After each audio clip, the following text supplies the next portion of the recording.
하나님의 말씀 함께 보겠습니다. 창세기 32장 9절로 12절입니다. 교독하시겠습니다. 야곱이 또 이르되 내 조부 아브라함의 하나님 내 아버지 이삭의 하나님 여호와여 주께서 전에 내게 명하시기를 내 고향 내 족속에게로 돌아가라 내가 내게 은혜를 베풀리라 하셨나이다.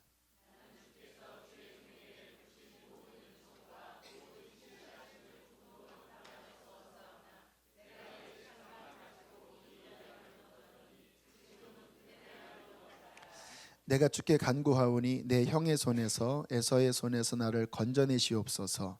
내가 그를 두려워하면 그가 와서 나와 내 처자들을 칠까 겁이 나기 때문이이다.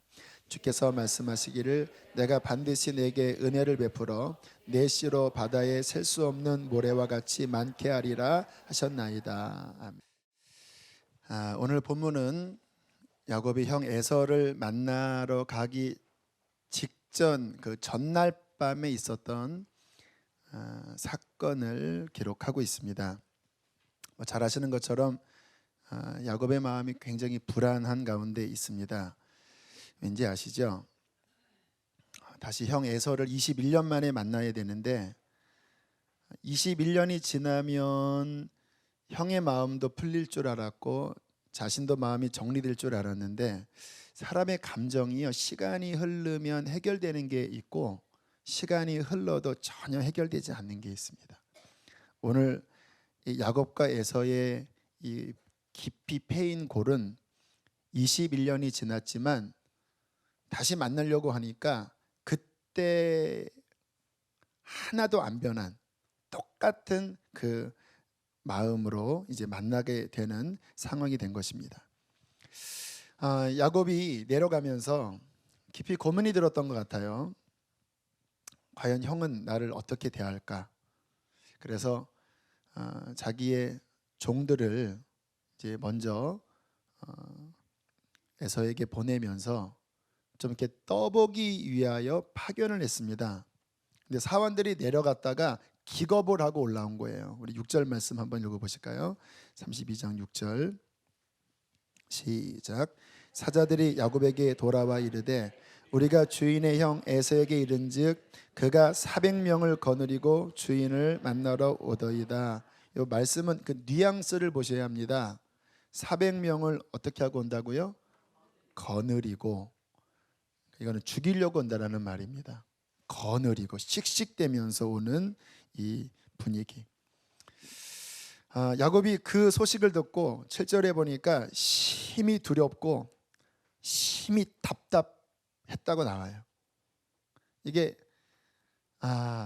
내 힘으로는 풀기 어려운 야곱에게는 인생의 큰 산과 같은 이게 벽입니다.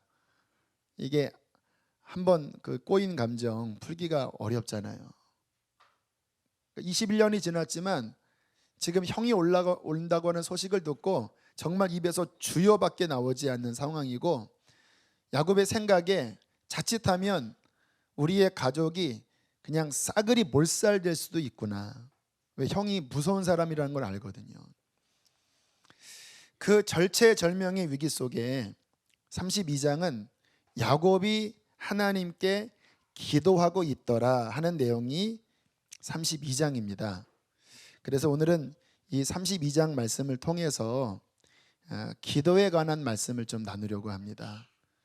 참 오묘하지요. 저는 말씀 준비하면서 하나님께서 지금 수지선한 목자교회에게 기도하라고 말씀하신다고 하는 어떤 응답을 받았어요. 왜냐하면 원래 다른 말씀 일주일 내내 준비했습니다. 화해에 대한 말씀 준비했어요.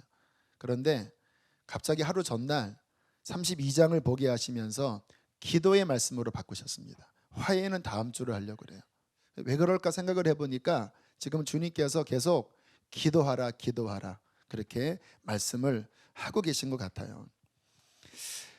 우리의 신앙생활은요 기도하는 것을 빼면 정말 아주 맥 빠진 이렇게 표현하면 뭐하지만 김 빠진 맥주처럼 김 빠진 콜라처럼 매갈이 없는 크리스찬인데요. 이 야곱의 기도하는 모습 무엇을 우리에게 보여줍니까? 성도들은 기도해야 된다라는 것을 보여주는 거예요. 제 주변에 기도에 대해서 가장 큰 영향을 주신 분이 제가 자주 언급한 저를 위해서 제가 20살 때부터 저를 위해서 기도해 주셨던 그 권사님이십니다. 자주 하시는 말씀이 밤새 기도하고 나면 마치 송진이 몽글몽글 맺히듯이 몸에 그 송진 덩어리 같은 게 맺혀진대요. 밤새 기도하는 거예요. 신실하게 기도하십니다. 한번 관계가 맺어지면 수십 년이 지나도 그쪽에서 계약을 파기하지 않는 한 신실하게 기도하셔요. 그분이 저에게 기도에 대해서 교훈을 주실 때 한 두 가지를 말씀하셨는데, 첫 번째는 기도는 마치 하늘에 저금을 해놓는 것 같다고 이야기를 하시더라고요.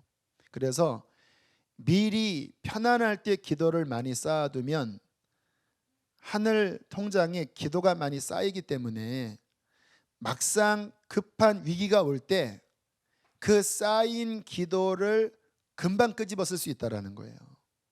그래서 미리 기도를 많이 쌓은 사람들은 인생에 어려움이 와도 쉽게 그 문제를 풀어갈 수 있다고 하는 것입니다. 쌓은 게 많으니까. 그런데 평상시에 기도를 쌓지 않으면 막상 어려움이 올 때 그때 기도를 쌓아야 되니까 그래서 금식해야 되고 그냥 작정 기도해야 되고, 이게 어떤 면에서는 지혜롭지 못하다라는 거예요. 미리 충분히 기도를 쌓아놓는 것이 지혜로운 기도다. 그래서 거의 하루에 대여섯 시간 아주 깊이 기도를 그렇게 쌓고 계시고, 저한테도 그러한 권면을 하셨고요. 또 하나는 비슷한 이야기지만 예측하면서 기도하라고 말씀을 하시더라고요. 앞으로 이렇게 인생을 내다보면 앞으로 이런 일이 있겠구나, 대충 감이 잡히는 게 있잖아요. 그때 며칠을 앞서 기도하던 몇 달을 앞서 기도하던 예측되는 게 있으면 미리 하나님의 뜻을 구하고 하나님께서 이렇게 인도하시도록 주의 영감을 받아 미리 기도하라는 거예요. 작년 저희 아버님이 갑자기 쓰러지시고 중환자실에서 17일을 지냈던 그 기간에 권사님이 보니까 아무튼 문제가 생길 만한 것들은 계속 기도를 하셨더라고요. 아버님이 쓰러지시고 이제 관을 꽂으신 다음에 좀 가정 안에 자칫 불화가 생길 뻔했습니다. 왜냐하면 우리 누님은 이게 문제가 생기니까 직장을 일단 딱 접더라고요. 그만둔 건 아니고 일단 휴가 내고, 무기한 휴가 내고 그냥 아버님께 매달리더라고요. 제가 그거 보고 역시 딸이구나. 근데 아들인 형과 나는 이게 일단 일이 있으니까 그게 안 되는 거예요. 형도 일이 있고 저는 목회를 하니까 제가 이게 휴가 낼 수 없잖아요. 그러니까 제가 아버님을 돌봐야 되는 시간과 누님이 돌봐야 되는 시간이 현격하게 차이가 나면서 자칫 가정 안에 갈등이 빚어질 수 있었습니다. 근데 권사님이 그것을 미리 보시면서 계속 기도하고 우리 누님과 함께 그것을 신방하시면서 누님의 마음을 계속 풀어줬다고 하더라고요. 목회하면서 어렵다. 큰오빠는 지금 가정 생계 어렵다. 네가 이해해야 한다. 그리고 17일을 지나시면서 주님 영접하고 이제 영적으로 잘 정리가 된 다음에 권사님께서 기도하셨대요. 주님, 너무 길어져도 가족들이 힘들고 영적으로 구원받았으면 너무 늦지 않게 주님 구원해 주십시오. 천국으로 데려가 주십시오.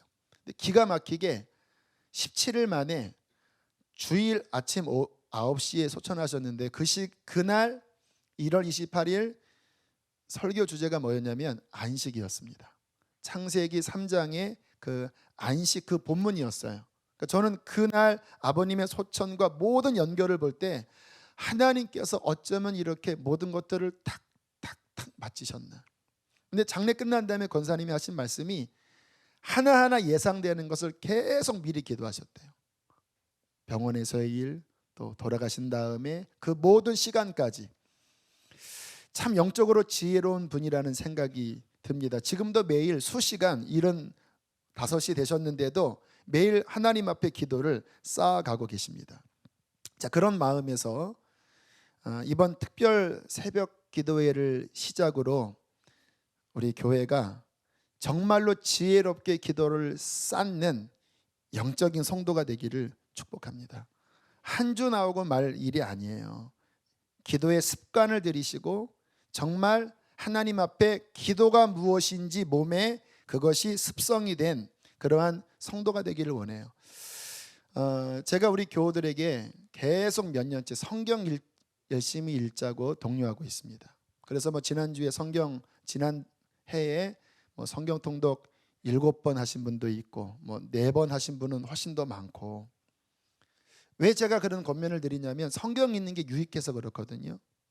그리고 성경 통독반도 지난 월요일 날 굉장히 탁월한 강의를 엄 목사님이 하셨다고 들었어요. 오늘은 성경 기초반도 하고, 또 지난 수요일 또 창조과학 세미나도 하고. 왜 그런 걸 하냐면 그러한 말씀이 우리의 영혼에 신앙적으로 유익하기 때문에 제가 하라고 그런 거거든요. 그런데 제가 요즘 이렇게 분위기를 보면서 조금 의문이 드는 거예요. 우리 교우들이 뭔가를 배우는 데는 굉장히 열렬하게 반응을 보이는데 그만큼 기도하는데 우리 교우들이 열의가 있나? 이 생각을 하면서 제가 교우들에게 성경을 열심히 읽자고 하는 그 이면에는요, 기도가 받쳐졌기 때문에 성경 읽자고 하는 거거든요. 그런데 영적인 기도 생활이 부족한 가운데 성경 많이 읽고 세미나 많이 배우면요, 머리만 큰 허약 체질 크리스찬 됩니다. 아는 게 많아도요, 진정한 지식은요 머리로 들어가는 게 아닙니다. 성령의 작용으로 내 심령에 그 말씀이 생명으로 작용될 때 그게 생명이에요. 그냥 배우면 머리로 들어가는데 기도하면 성령의 깨달음으로써 이 심령의 능력으로 깨달아져요. 말씀과 기도가 그렇게 함께 어우러져야 우리의 신앙이 비로소 건강하고 능력 있는 신앙생활을 할 수 있는 것입니다. 우리 교우들이 기도하셔야 돼요. 그래서 주님께서 이런 특세 또 이런 말씀을 통해서 다시 한번 기도해야 된다고 우리에게 말씀을 하고 있는 것입니다. 제가 주님 앞에 언젠간 그런 기도를 드렸던 적이 있어요. 주님, 왜 기도해야 되죠?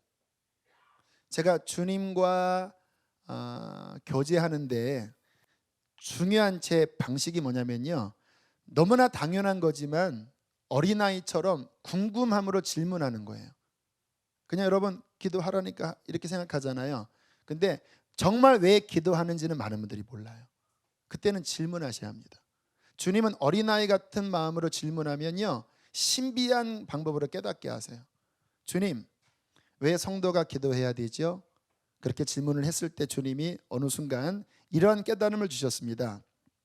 여러분, 예수님을 생각을 해보세요. 주님이 제게 깨닫게 하신 것을 말씀을 나누면, 예수님이 하나님의 아들이셨음에도 불구하고 이 땅에 계실 때 기도에 올인한 거 아시죠?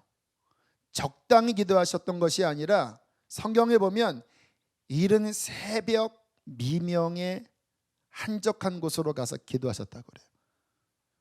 어떤 분들이 새벽기도 누가 만들었냐 하는데 예수님이 만드셨습니다. 밤이 맞도록 기도하셨다고 말씀을 하세요. 제자들 뽑으실 때 겟세마네 언덕에서 십자가 지시기 전날 밤이 맞도록 기도하셨어요. 히브리서에는 어떻게 말씀 나왔냐면요, 그가 육체에 계실 때에 자기를 죽음에서 능히 구원하실 이에게 심한 통곡과 눈물로 간구와 소원을 올렸다고 말씀하세요. 여러분, 제가 그 깨달음을 받고 의아해했습니다. 예수님은 하나님의 아들이시잖아요. 인간의 몸을 입으셨지만 그분은 신이시잖아요. 신이자 인간이잖아요. 그러면 기도 안 해도 되는 거 아닙니까? 그렇죠. 그냥 딱 그래, 너 제자다. 그리고 십자가 지기 전날 밤에 하나님, 전 할 수 있습니다. 이래 되잖아요. 그런데 너무나 연약한 듯한 모습으로 하나님께 절박하게 매달리시는 거예요. 심지어는 막 통곡하시면서 도와달라고, 내 힘으로 이거 못하니까 하나님 도와달라고 통곡하면서 하나님 앞에 간구하고 계셔요. 제가 의아해서 하나님 앞에 기도했어요. 주님, 왜 예수님이 그렇게 매달리시죠?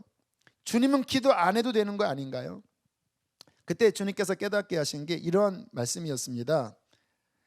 예수님도 육신을 입고 있을 때에는 비록 그가 하나님의 아들이고 죄가 없는 분이었지만 이 땅을 살아갈 동안에는 오직 기도로서 하나님의 도우심을 입어야 일을 감당할 수 있는 거다. 죄가 없는 분일지라도 자신의 힘으로 이 땅에서 하나님의 뜻을 이룰 수 있는 게 아니고 시험을 이길 수 있는 게 아니고 하나님의 아들일지라도 때로는 통곡하며 기도하고 때로는 밤이 맞도록 기도하고 때로는 금식하며 기도해서 하나님의 도움을 힘입어야 그 모든 것들을 비로소 감당할 수 있었다. 그러면서 주님께서 저에게 도전하시기를 하물며 죄된 너희일까 보냐. 여러분, 세상에서 교만한 사람이 누군지 아십니까? 목 뻣뻣한 사람 아닙니다. 기도 안 하는 사람이 교만한 사람이에요. 하나님 도움 없이도 내 힘으로 살아갈 수 있다? 그렇게 생각하십니까? 오늘 하루를 시작할 때 기도하지 않아도 그냥 내 경험으로 내 습성으로 살아갈 수 있다? 그렇게 생각하십니까? 살아갈 수 있을 거예요. 여러분 수준으로. 하나님이 우리를 부르시는 거는요, 우리 수준으로 살라고 말씀하시는 게 아닙니다. 하나님이 우리를 부르신 것은 하나님의 마음을 받아, 하나님의 영을 받아, 하나님의 지혜를 받아 이 땅에서 하나님의 힘으로 영향력을 끼치며 살아가라. 이게 하나님이 우리를 부르신 목적이에요. 그렇게 안 살면 그 사람은 크리스찬의 정체성을 잃어버린 거예요.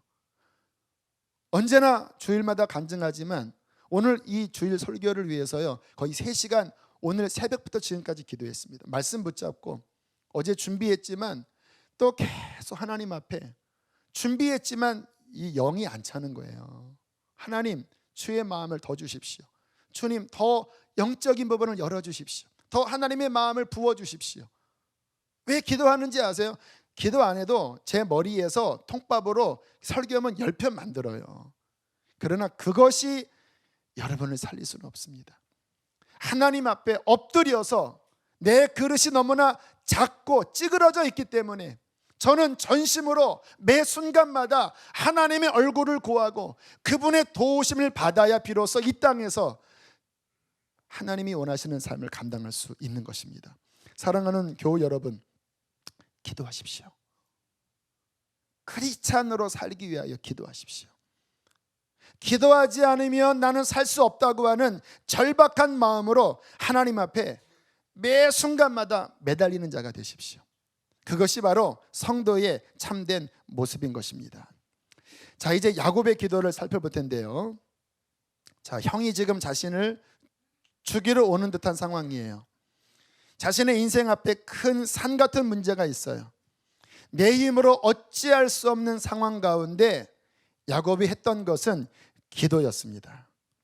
자, 어떻게 기도했는지를 함께 보기를 원하는데 9절부터 우리 12절까지를 쭉 한번 읽어보겠습니다. 시작. 야곱이 또 이르되 내 조부 아브라함의 하나님, 내 아버지 이삭의 하나님 여호와여, 주께서 전에 내 고향 내 족속에게로 돌아가라. 내가 내게 은혜를 베풀리라 하셨나이다.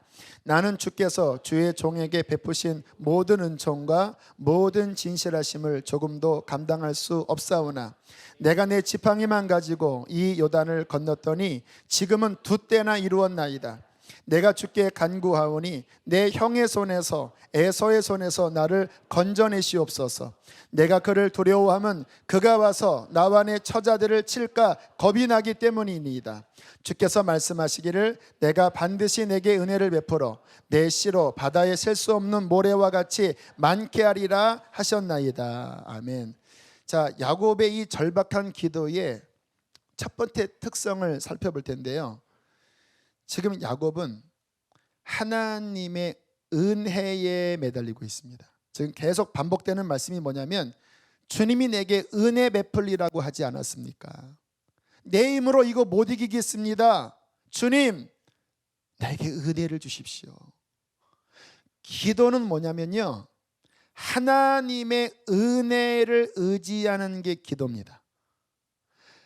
나의 공덕, 나의 어떠한 여러분, 이것이 미천이 얼마나 되겠습니까? 우리가 하나님 앞에 갖고 나갈 것이 얼마나 되겠습니까?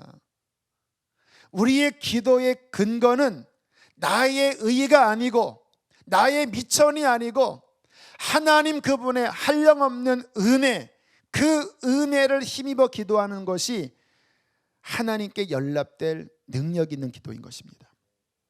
그래서 역사상 굉장히 깊이 있는 기도 가운데 하나가 뭐냐면, 따라하겠습니다. 주여 나를 불쌍히 여기소서. 이 짧은 기도, 주여 나를 불쌍히 여기소서, 이 기도가요 역사상 굉장히 유명한 기도문입니다. 이 기도를 성경에서 많은 분들이 했죠. 바디메오가 다윗의 자손 예수여 나를 불쌍히 여기소서, 또 딸이 흉악한 귀신 들린 수로보니게 여인도 나를 불쌍히 여기소서. 여러분, 기도의 중요한 제목은요, 하나님의 긍휼을 의지해서 나를 불쌍히 여겨달라고 하나님 앞에 긍휼과 은혜를 의지할 때 하나님은 그 크신 사랑으로 우리의 기도에 응답하여 주실 것입니다. 은혜는 뭐냐면, 내가 부족하지만, 내가 자격이 안 되지만 그분의 한량없는 은혜 때문에 나를 돌보시겠다고 하신 그 약속을 힘입어 하나님 앞에 나아가는 것이 은혜인 것입니다. 하나님은 성경에 부족한 인생들을 위하여 은혜를 예비하셨다고 말씀하세요. 시편에 이렇게 말씀하십니다. 주를 두려워하는 자를 위하여 쌓아두신 은혜, 곧 주께 피하는 자를 위하여 인생 앞에 베푸신 은혜가 어찌 그리 큰지요. 시편 103편 8절에 여호와는 긍휼이 많으시고 은혜로우시며 노하기를 더디하시고 인자하심이 풍부하시도다. 여러분, 이분이 우리의 하나님이세요. 우리가 어떻게 기도할 수 있습니까? 그분의 은혜 때문에. 제가 이 부분을 반복해서 말씀을 드리지만, 여러분, 하나님께서 야곱의 하나님이 되셨다고 하신 것은 특별한 은총입니다. 아브라함의 하나님은 믿음의 하나님이에요. 아브라함이 믿음의 사람이에요. 이삭의 하나님 순종의 하나님이에요. 이삭은 순종의 사람이에요. 다시 말하면 아브라함과 이삭은 믿음의 조상이 될 만한 자격들이 일면 있습니다. 근데 야곱은요, 아브라함과 이삭과 캐릭터가 달라요. 그 이름 자체가 도둑이고 사기꾼이에요. 욕심이 많고 자아가 강하고. 그런데 하나님의 이름이 아브라함뿐 아니라 이삭뿐 아니라 야곱의 하나님이라고 하신 이유가 뭔지 아십니까? 하나님이 야곱을 택하셔서 우리에게 보여주고자 하시는 것은 뭐냐면, 하나님은 은혜의 하나님이라는 거예요. 아브라함처럼 믿음 좋은 사람의 하나님뿐만 아니라 이삭처럼 순종하는 사람의 하나님일 뿐만 아니라, 비록 허물이 있고 비록 그 사람의 인격에 문제가 있고 사기꾼 같다 할지라도 하나님의 긍휼과 은혜 때문에 그가 하나님 앞에 기도하고 나온다면 하나님은 그 야곱 같은 사람일지라도 돌보시고 붙잡아 주시는 자비하신 하나님이라고 말씀하여 주시는 것입니다. 여러분, 우리가 이것을 깨달을 때 하나님 앞에 기도할 수 있어요. 우리가 살면서 얼마나 우리의 부족함을 많이 느낍니까? 저도 매 순간마다 나의 죄됨과 나의 연약함을 끊임없이 느껴요. 그런데 그럴 때마다 제가 붙잡는 것은요, 하나님의 은혜입니다. 은혜. 지난 수요일날 새벽 설교할 때 저는 개인적으로 참 큰 은혜를 받았어요. 사사기 3장에 보면 사사에 대해서 2명 나오거든요. 그런데 3장에 나오는 사사 가운데 왼손잡이 에훗이 나옵니다. 근데 그냥 왼손잡이가 아니라 오른손을 못 쓰는 왼손잡이 에훗이에요. 핸디캡이 있는 사람이에요. 아마 오른손에 장애가 있었던 것 같아요. 그런데 하나님이 에훗을 붙잡으셔서 쓰십니다. 그리고 3장 끝에 보면 목동 삼갈이 나옵니다. 제가 이번에 이스라엘 갔다 와서 들어보니까 성경 시대나 지금이나 목자들은 가장 하층 계층의 사람이래요. 근데 그 삼갈이 목동이었는데 소모는 막대기로 블레셋 600명을 쳐부셨다라는 거예요. 그 말씀을 새벽에 묵상할 때 주님이 주신 마음이, 하나님이 쓰실 때 야곱과 같은 사람, 왼손잡이 핸디캡에 있는 에웃과 같은 사람, 가장 하층에 소모는 막대기로 싸우는 삼가 같은 사람일지라도 하나님의 은혜가 임하면 가장 약한 사람을 들어 쓰신다. 그리고 난 다음에 이 강대상에서 설교한 다음에 막 기도하는데 제게서 어떤 기도가 나오냐면, 하나님, 저는 연약한 그릇입니다. 하나님, 저는 찌그러진 그릇입니다. 제 그릇이 보이는데 작고 연약하고 찌그러져 있어요. 그게 저예요. 허물이 있고 강하지가 않고 속이 그냥 간장 종지만 하고, 주님, 저는 이렇게 찌그러진 그릇입니다.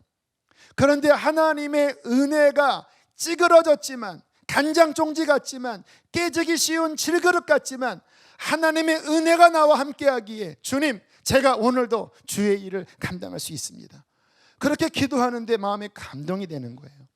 내가 찌그러진들 어떻습니까? 내가 야곱인들 어떻습니까? 내가 연약할수록, 내가 찌그러질수록 하나님의 은혜는 더 크기에 그 풍성하신 은혜가 우리를 또 세워줄 수 있는 거 아니겠습니까? 하나님은 아브라함의 하나님만이 아니라, 이삭의 하나님만이 아니라 사기꾼 야곱의 하나님이에요. 그 야곱에게는 무엇으로 다가가십니까? 은혜로 다가가시는 거예요. 그런데 기억하셔야 합니다. 이 은혜가 그냥 부어지는 건 아니에요.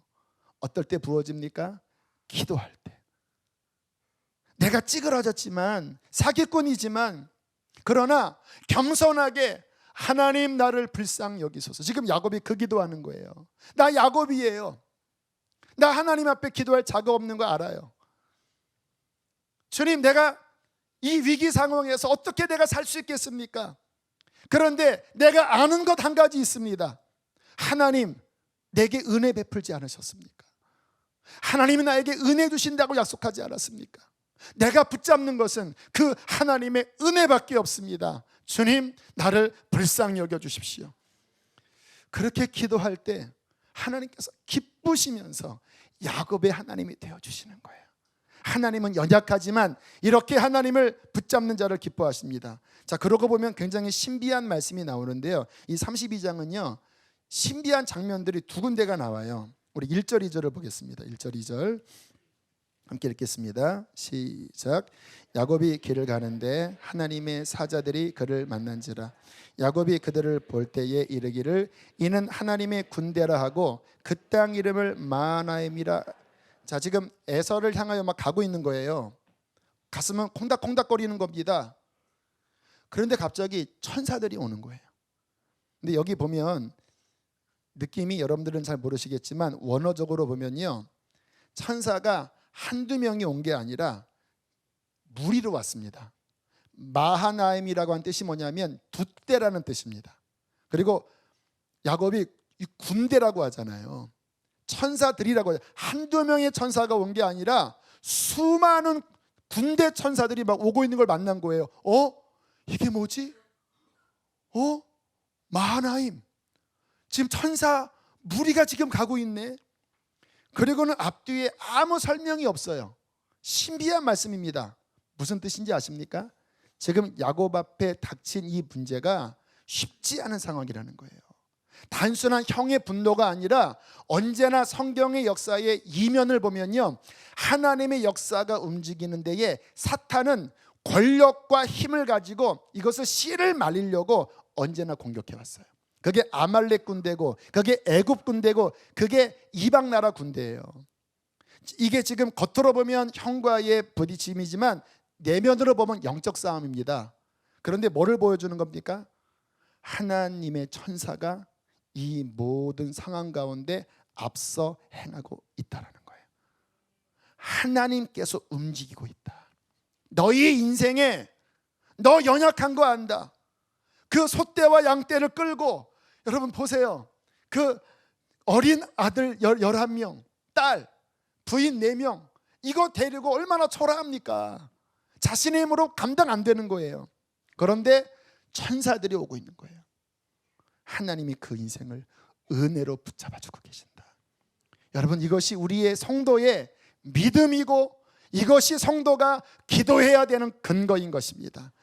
우리의 영의 눈을 열어보면 내 연약함을 넘어서 하나님의 천사가, 하나님의 은혜가 우리의 인생을 진치고 있습니다.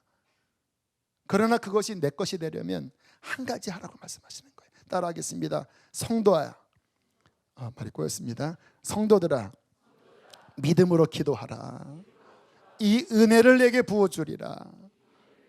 기도하는 게 하나님의 은혜를 받는 손인 것입니다. 자, 두 번째, 이게 첫 번째 기도 장면이고요.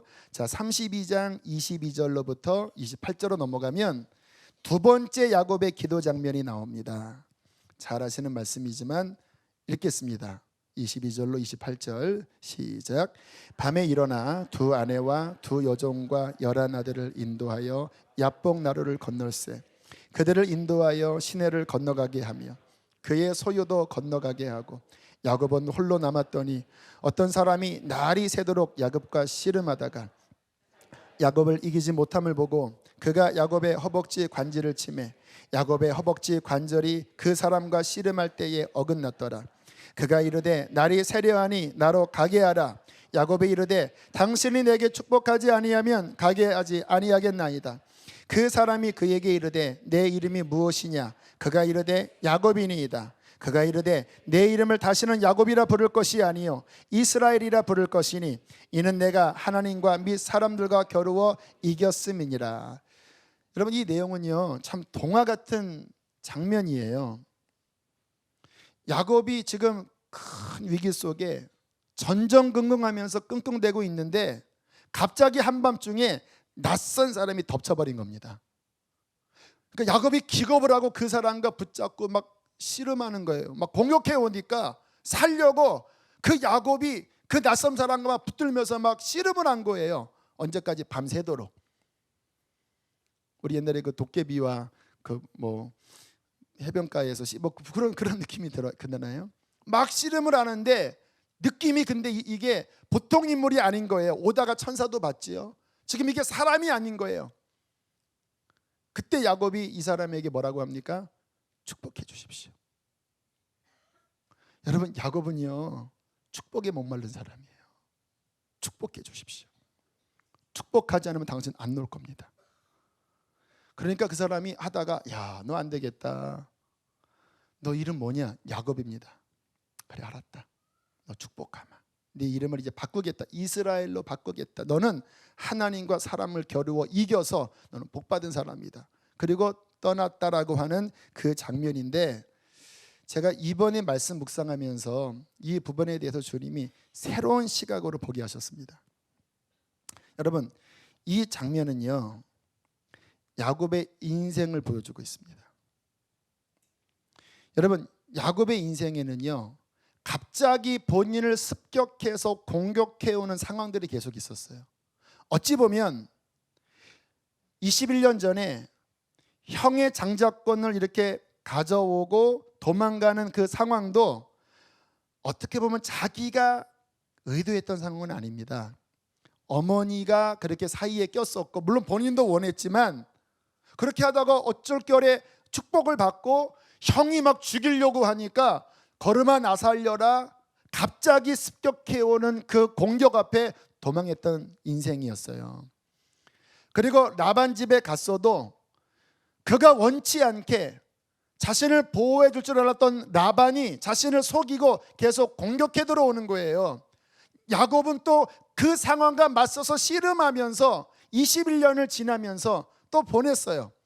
그리고 다시 형을 만나러 올 때 또다시 형이 공격해 오는 거예요. 이게 지금 이 장면이 낯선 사람이 야곱을 공격했다고 하는 이 상황은 그 인생에 원치 않는 공격이 계속 찾아왔다라는 거예요. 그런데 그때마다 야곱은 무엇을 했습니까? 씨름을 했습니다. 어떤 면에서는 기도를 한 거예요. 그러나 더 원어적인 의미는 그 상황과 씨름을 한 거예요. 그런데 그 씨름을 하면서 야곱이 계속 했던 외침은 뭐였냐면, 따라하겠습니다. 축복해 주십시오. 나를 축복해 주십시오. 저 앞뒤가 안 맞는 것 같지요? 그런데 보세요. 21년 전에 그 형 상황도 그 야곱의 갈망은 축복해 주십시오였고, 라반과 부딪히면서도 계속 그 마음에 축복해 주십시오였고, 다시 형을 만나러 가면서도 겉으로는 두려움이 많고 이 상황이 막 복잡해서 뭔가 형과 화해해야 되겠지만 야곱 마음 깊은 곳의 갈망은요, 축복해 주십시오, 그거였습니다. 그리고는 하나님의 복을 받음으로써 야곱이 이스라엘로 되었더라. 이게 이 지금 야곱의 인생을 보여주는 것이거든요. 그러면 도대체 야곱이 받은 축복이 무엇일까? 여러분, 야곱이 받은 축복을 우리가 표면적으로 이해해서는 안 됩니다. 야곱이 복을 받아서 장자가 되어 재산을 더 많이 받고, 야곱이 복을 받아서 형을 막 눌러버렸더라, 그렇게 생각하면 큰 오산입니다. 자, 성경을 제가 볼게요. 재밌는 거 알려드릴게요. 27장 한번 보세요. 27장 29절. 자, 야곱이 아버지에게 에서의 옷을 입고 이런 복을 받았습니다. 29절 함께 읽겠습니다. 시작.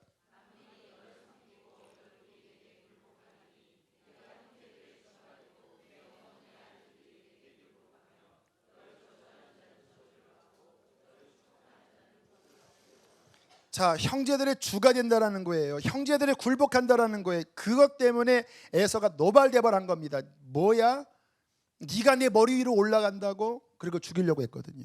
근데 지금 이 기도가 어떻게 응답됐는지 보세요. 33장 보세요. 한번 33장. 자, 야곱이 에서를 만나는 모습 한번 보세요. 분명히 27장 9절에는 형제들의 주가 되고 형제들이 너한테 굴복한다고 했는데, 자, 3절 읽겠습니다. 시작. 자기는 그들 앞에서 나아가 7번 땅에 굽히며 그의 형 에서에게 가까이 가니. 여러분, 완전 굴복, 완전 복종. 이 당시에 7번 절하는 것은요, 적이 그 나라를 빼앗았을 때 그 왕 앞에 하는 완전 복종의 행동입니다. 8절 시작. 에서가 또 이르되 내가 만난 바 이 모든 때는 무슨 까닭이냐. 야곱이 이르되 내 주께 은혜를 입으려. 지금 야곱이 에서에게 뭐라고 부르고 있습니까? 내 주께, 내 주인이라고 하는 거예요. 축복을 돌려주는 겁니다. 당신이 주인입니다. 10절 읽겠습니다. 시작. 야곱이 이르되 그렇지 아니하니이다. 내가 형님의 눈앞에서 은혜를 입었사오면 청컨대 내 손에서 이 예물을 받으소서. 내가 형님의 얼굴을 배운즉 하나님의 얼굴을 뵌 것 같사오며 형님도 나를 기뻐하심이니이다.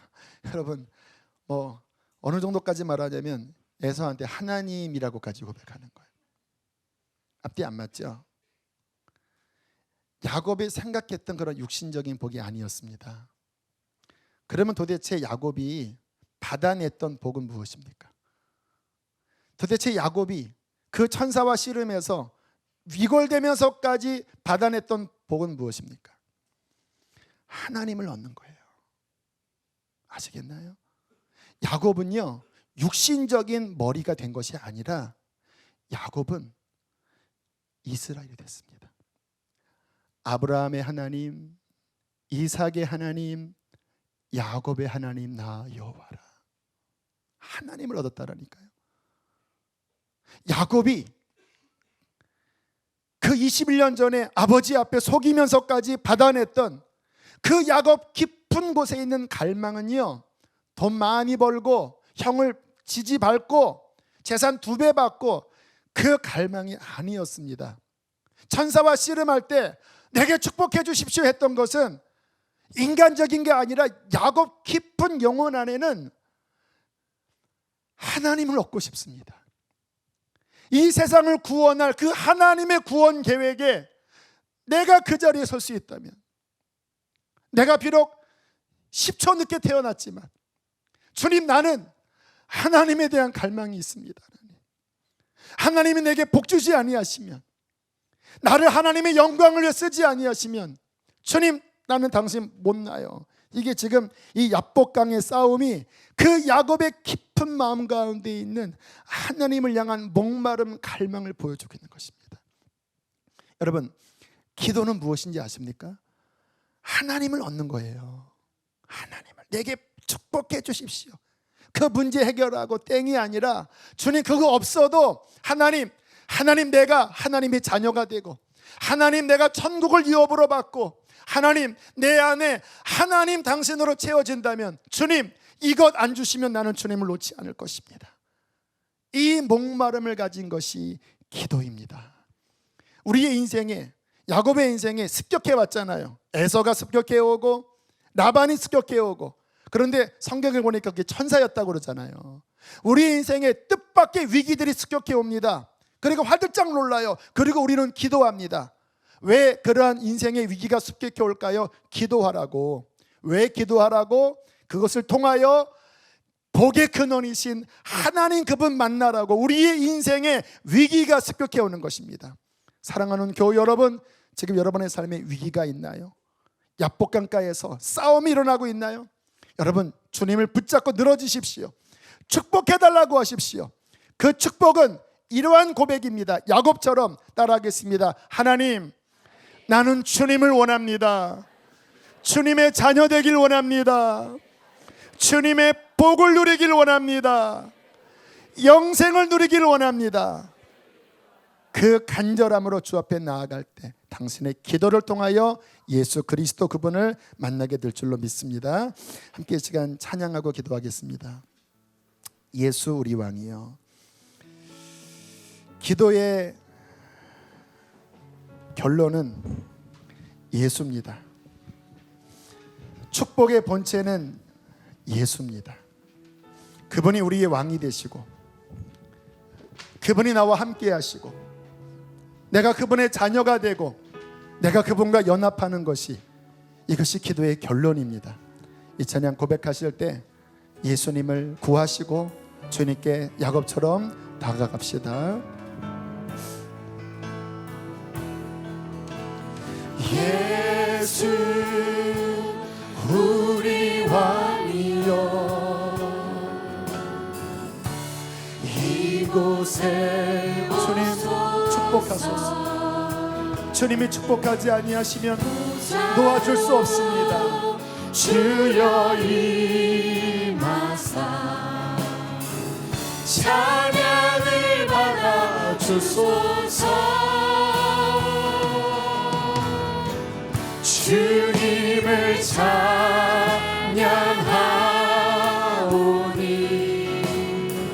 주님을 경배하오니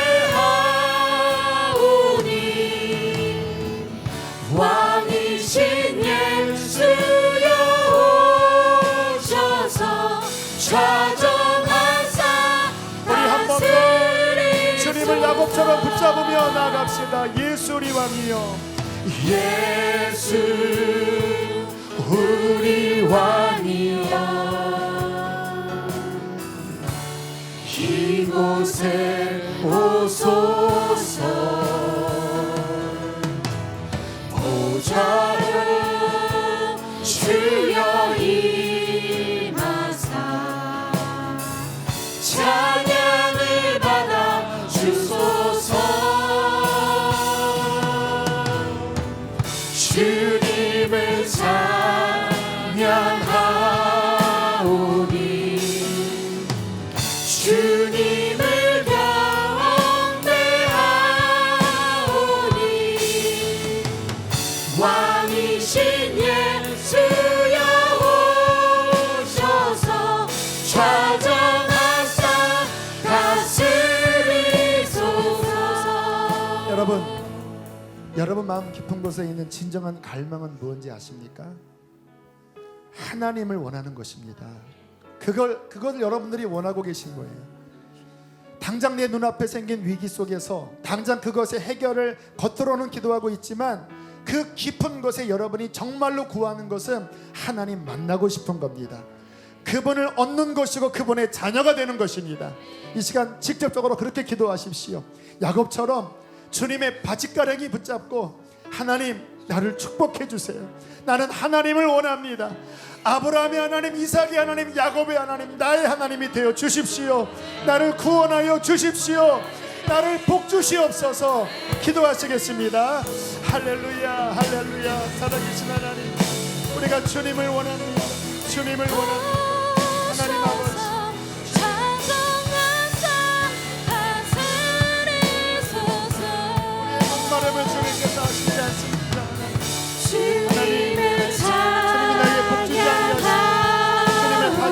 없습니다. 야곱처럼 야곱강가에서 주님의 행동과 울부짖으며 통곡했던 야곱처럼 하나님을 보내나이다. 하나님을 찾아가사 하나님 다스리소서. 하나님 우리를 만나주십시오. 우리를 사랑해 주십시오. 은혜 주십시오. 주님이면 충분합니다. 우리 인생에 주님이면 충분합니다. 주님을 경배하오니 하나님 그 야곱을 사랑하셨습니다. 왕이신 예수여 오셔서 찾아가사 다스리소서. 한다는 것들을 놓지 말게 하여 주시고 주님만을 구하게 하여 주시고 주님을 붙잡고 부러지는 약간의 믿음을 갖게 하여 주십시오. 주님을 경배하오니